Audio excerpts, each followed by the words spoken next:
ওই না বৃন্দাবন।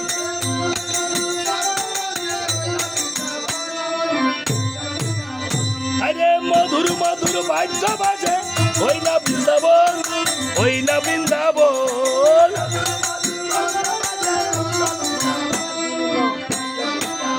হায় হায় সংকীর্তনের ধুলা যদি পরে পাপির গায় লাগে, পাপির গায়। হায় হায়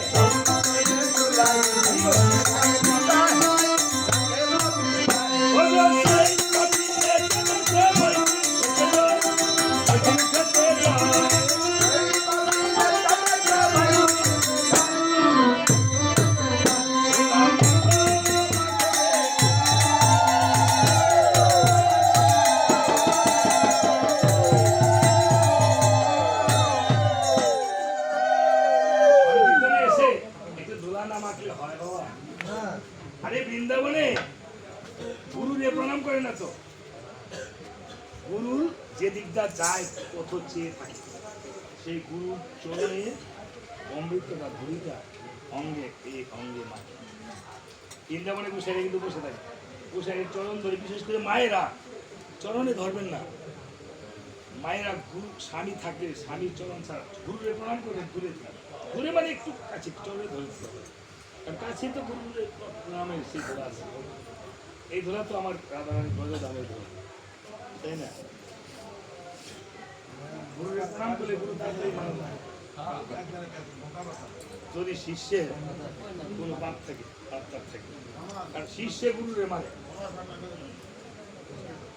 এবার তরুণী সেনকে নিধন করার জন্য বিভীষণকে তখন বলছে, তরুণী সেন বহু বহু মানুষ সেনাকে হনুমানকে সহ আহত করে পাঠিয়েছে। রামচন্দ্র বলছে, বিভীষণ চলো তো দেখি কি আসছে, তুমি বলছো কেউ নাই, আর 10 মিনিট বসে দেখেন কথায় কথায় সাধক সিদ্ধি দিতেছে, তো মনটা জায়গা। এই যে সাধুর গান লাগাইছে 7 তারিখ,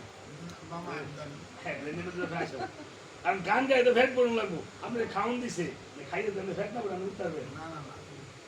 আমরা তো গানটা এমন প্রাণ, রাসো গিয়া যদি ছাত্রগুলোকে গল্প করি না, যেদিন মাস্টারে খুব ভালো হয়েছে।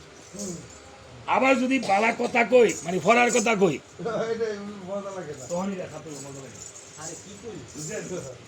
আমার সময় না দিলে আমি গান কেমনে গান করবো, আমি না সবাই সবাই। যাক, আপনারা তারপরে বলছেন পুরাবাসী এত পুজো পয়সা আছে, এমন জায়গায় 1 ঘন্টার সময়, 2 ঘন্টার সময় দেন। হ্যাঁ, ওই দিন আগরতলা আর পাশেই পাই গেছি, যে ওইখানে সময় দিচ্ছে 5-6 ঘন্টা। আবার এমনই কসবে একবারই সময় দিচ্ছে মাত্র 1 ঘন্টা। হ্যাঁ, অনেক বড় লোকের বাড়ি। হ্যাঁ, পরে গিয়ে ঘুমাই দিচ্ছে। আমরা কোন লোক গে গু গাইয়া গা বা গাইয়া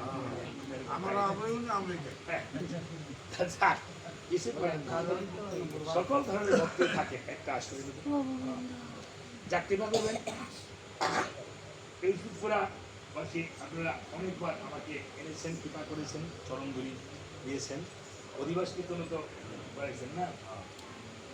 হ্যাঁ, পরে এখন কীর্তন জিনিসটা মানুষের মধ্যে উদ্বোধন স্থানে নিয়ে যায়। জাতুষপুত্র অর্থাৎ রামচন্দ্র এসে বিভীষণকে নিয়ে এসেছে, লক্ষণ এসেছে। তো বিভীষণ এসে দেখিবারে পায়, হায় হায় হায়, এটা যেন তরুণী সেন দেখা।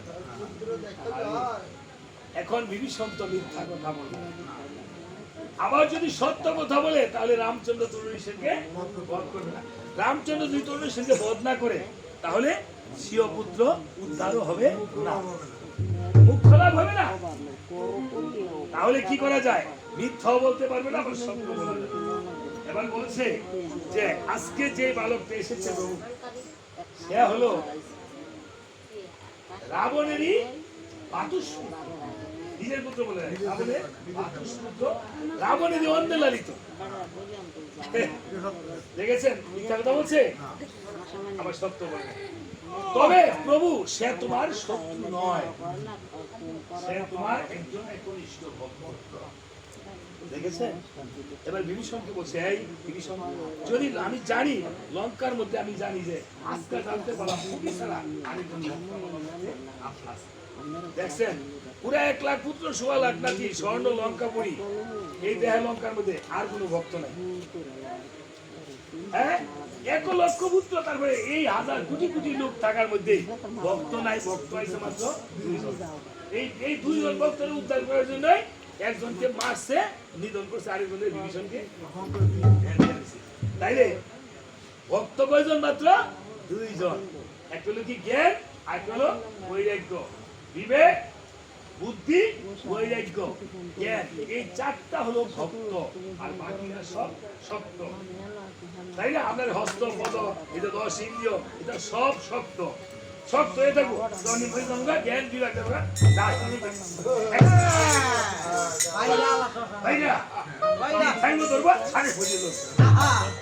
আসেনি 10 ইন্দ্রিয়। 10 ইন্দ্রিয় পূজা তো ঠিক মতো করতেছি, একাদশী করতেছি, একাদশী কি হবে? লাভ হবে একাদশী করে আমার জ্ঞান বুদ্ধি বিবেক বৈরাগ্যকে ঠিকঠাক ভক্ত কয়জন? হ্যাঁ গুরুদেব কইতাছে, গুরুদেব আপনার এক গুরুদেব 10,000 শিষ্য। আরে বাবা বাবা, এত গুরুদেব আইনে আর বস্তা লয়ে যায়, এসপি ডিসি বড় বড় ব্যবসায়ী, হ্যাঁ সুমনদাই গেছে গা, তো সুমনদা বড় বড় ডাক্তার ইঞ্জিনিয়ার শিষ্য। এক শিষ্য কইতাছে পরে এই গুসাই করছে কি 2 জন পতিতা, মানে 2 জন ব্যবসাকে শিষ্য করছে। আই হায় হায়, ব্যবসারে শিষ্য করছে। হ্যাঁ গুসাই আমরা টেয়া দেই না, গুসাই ব্যবসার লাগাইছে, এই গুসাই লাগা দিছা। আরেক বক্তা এসে বলতে, বাবা আপনি তো 10,000 শিষ্য। আরে বাবা রে, আমার কোনো শিষ্য নাই। কি কোন আমরা 10,000 শিষ্য? আরে তো একটা শিষ্য না। কি কোন? হ তুই দেখতিস তোর প্রমাণ দে। কি ওই যে ব্যবসারে শিষ্য করছে, আরেক ব্যবসারে কইছে, মা গো তুই কবি যে এই গুসাই আমার ইজ্জত করছে, আবার 2,000 টাকা কইছে দিব। তোমার টাকা হবে না, বাইরে আমারে বাস, বাইরে আমার বাইরে বাইরে আর বাসুন্দা বাইরে হলো বাসুন্দা, আর গুসাই বাজো মা যাইতাছে মাইসে দেখা দরজা সাটার মাথা ফেলে ধর গুসাই সাটার মাঠ, হ্যাঁ ফেলে ওই যে গেছে ব্যবসার কাছে জনি গেছে, ওই যে ব্যবসা তো বড়ির মধ্যে সারা জীবন ব্যবসা বিক্রি করছে, গুসাই নাম লেছে। আর এই দেখো আমারই ভাবি তো হতো গুরুর নামে লাগাইতে পারছি না। গুসাই কি হয়েছে? এই যে দেখো না, আরে তোর টেহা দেয় না দেখে তুই মারতেছ, আয় গুসাই টেহা দিয়া গুসাই তরঙ্গলি কইরা আলিঙ্গন কইরা গুসাই গো, হ্যাঁ টাকা দিয়ে দিছে। এলাকা দেখছস নি কোন আমার শিষ্য? গুরু যদি হয় ব্যবসার নন্দন, ভাবতে হয় তাকে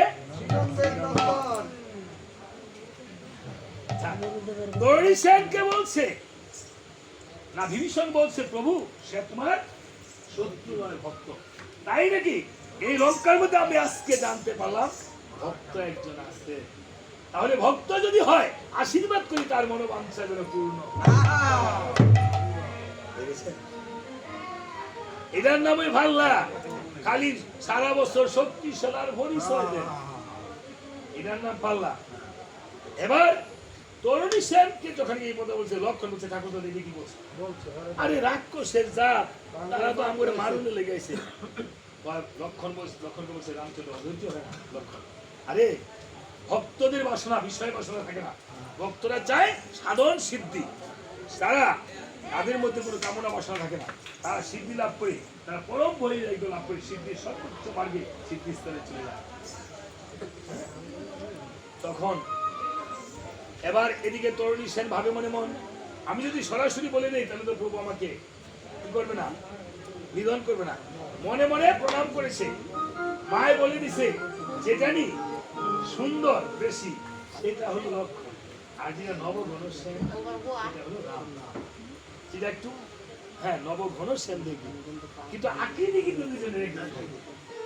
আর তোর বাবার ছিল প্রথম প্রণাম করবি তোর পিতাকে, প্রথম রামকে প্রণাম করিস। দেখেছে মায় শিখাই দিছে প্রথম প্রণাম করবি কাকে? প্রথম প্রণাম পানা মাতায়, মায়, পরে পানা আমরা আগে বাপের করি না, এটাও ঠিক না।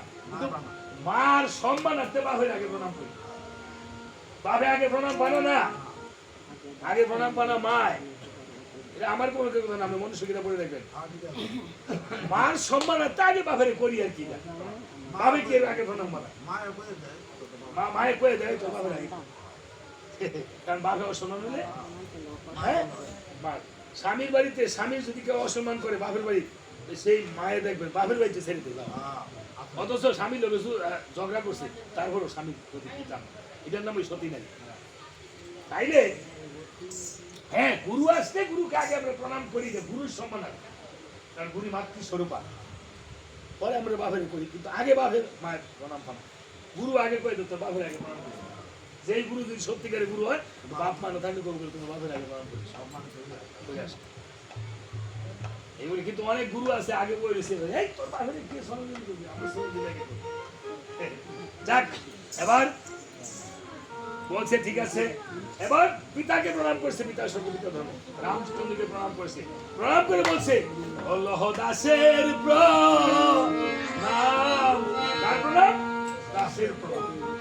কার প্রণাম? দাসের প্রণাম। আমরা কি দাস হতে পেরেছি? দেখেন তরুণী সেন অল্প বয়সে দাস হয়ে গেছে। দাসকত লেখা দিছে কে? আমার প্রভু। হ্যাঁ, রাধার কাছে দাসকত দিয়ে রায়ের কাছে তো মহাপ্রভু হয়ে আসছে। হবে রাই তোমারে দাসকত দিয়াছি লিখি,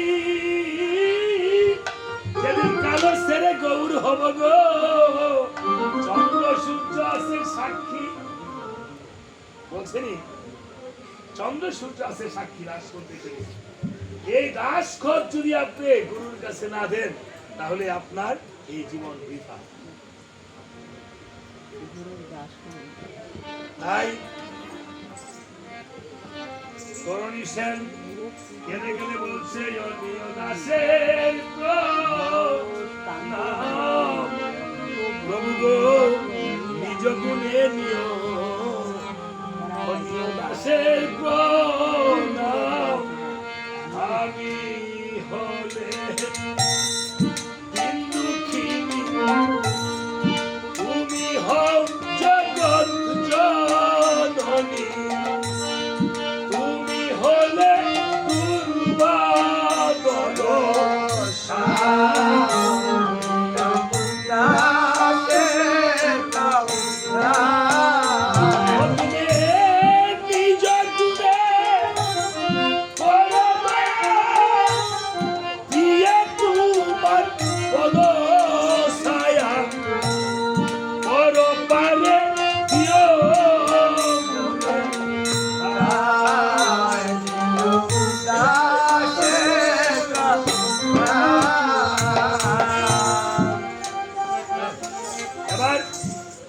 দেখেন, যখন দাসের প্রণাম নেওয়ার কথা বলছে, ভক্ত হয়েছে, রামচন্দ্র বলছে আমি তো এই বালককে বলতে পারবো না, কারণ সে তো আমার ভক্ত, আমার ভক্তের অঙ্গে আমি বান মারি না, বান মারতে পারবো না, তাহলে জগৎ বলবে আমি কলঙ্কি, ভক্ত হত্যাকারী, ভক্ত হত্যাকারী, ভক্তের অঙ্গে কেঁদে কেঁদে বলছে যে আমি কেমনে মারিব বান এই ভক্তের অন্তরে, হে ও বিভীষণ, বলো না আমার যাওয়া আদর। এরা ভক্ত কারে রক্ষা করবো? রামচন্দ্র সীতাকে উদ্ধার করবো না ভক্তকে রক্ষা করবো? এবার বিচারটা দিলে আমরা বলেছি কি করবো রামে?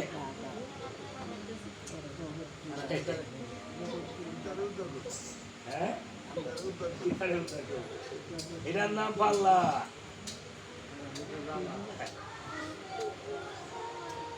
আর ওই ভক্তিশীল পরিষদ স্থুলে খেলে মেলে ভাল্লা।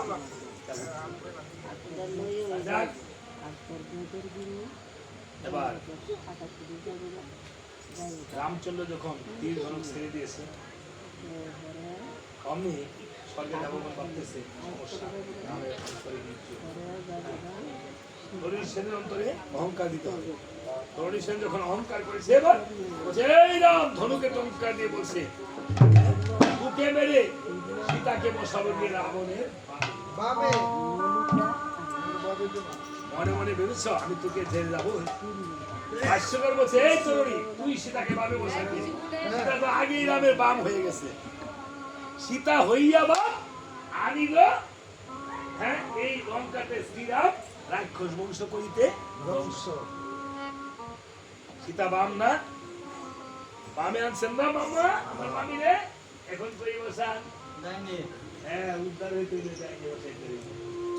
বামে আনছেন, আইনা জঞ্জাল বাড়াইছেন, কাঙ্গাল হইছেন, নিজের মাল কুঠার দন আটক করতে পারেন নাই, মাথার তেলে এটা সব ছেড়ে দিয়েছেন দেহের মধ্যে 16 আনা লইছেন 16 আনা হরিগুণ এক আনা হরিগুণ না হলো পরিবারে হ্যাঁ লাইট দেয় ভালো খালি হ্যাঁ পুতে কইব যে বাবা আমি না তোমার পুত কইব না বড় ভাই কইব মাই কইব আমি না তোর মা কি কইবে আমার মা চলো ওখানে চেনা জানা নাই হ্যাঁ 16 আনা রতি পূর্ণ করে যেতে হবে যে না পূর্ণ করবে রতি তার হবে না কোনো কথা তাই বলেছি কি ঠিক আছে এবার তরুণী সেন যখন এরকম বলেছে এবার তরুণী সেনকে বধ করা যায় তরুণী সেনকে অমনি ধনুকে জড়িয়ে বান্ধব ধনুক ছেড়ে দিল অমনি তরুণীর গলা থেকে মস্তক ছিন্ন হয়ে বৈষ্ণব পানে রাম রাম রাম রাম বলে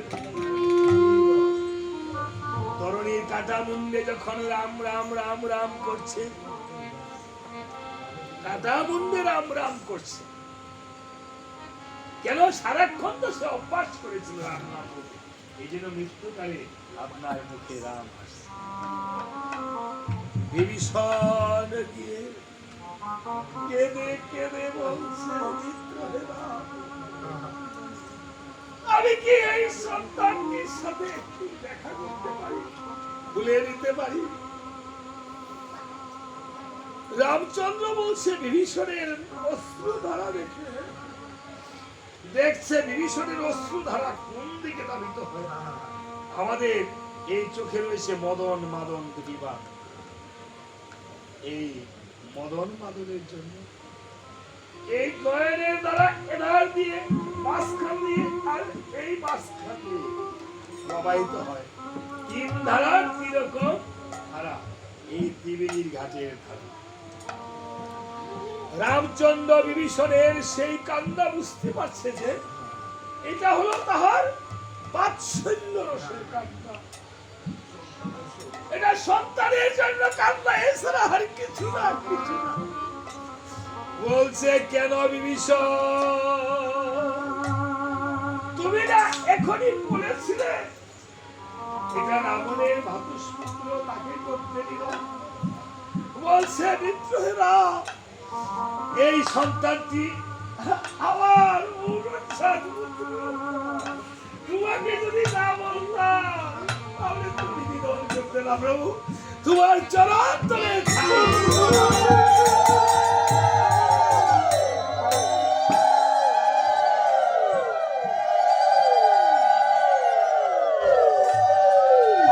আমার প্রভু কেঁদে কেঁদে বলছে বিদ্রোহে বিভীষণ তুমি আসলে তোমার নাম বিভীষণ না হয়ে তোমার নাম হতো ভীষণ তুমি সত্যি ভীষণ নিজের হস্তে নিজের পুত্রকে তুমি করিলানি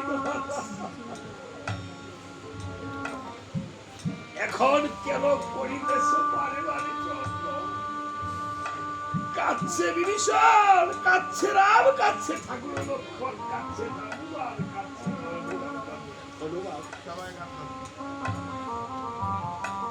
বিভীষণ গিয়ে পুত্রে তুলে দিয়ে বলছে বাবা একবার আমাকে বাবা বলে পিতা বলে না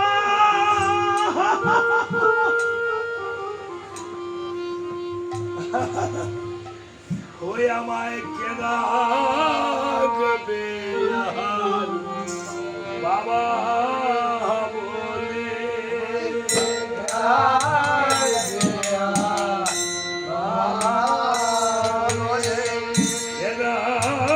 গবে পিতা বলে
চন্দন কাষ্ঠ দিয়ে চিতা সাজিয়েছে। কেমন ভক্ত হলে ভগবান স্বয়ং রামচন্দ্র নিজের চিতা সাজিয়ে প্রদক্ষিণ করে বিভীষণ মুখাগ্নি করে আগুন জ্বালিয়ে দিয়েছে, স্বর্গ থেকে পুষ্পর্ঘ দিয়েছে। তরুণী দিব্য দেহ জয় রাম বলে ওঠে।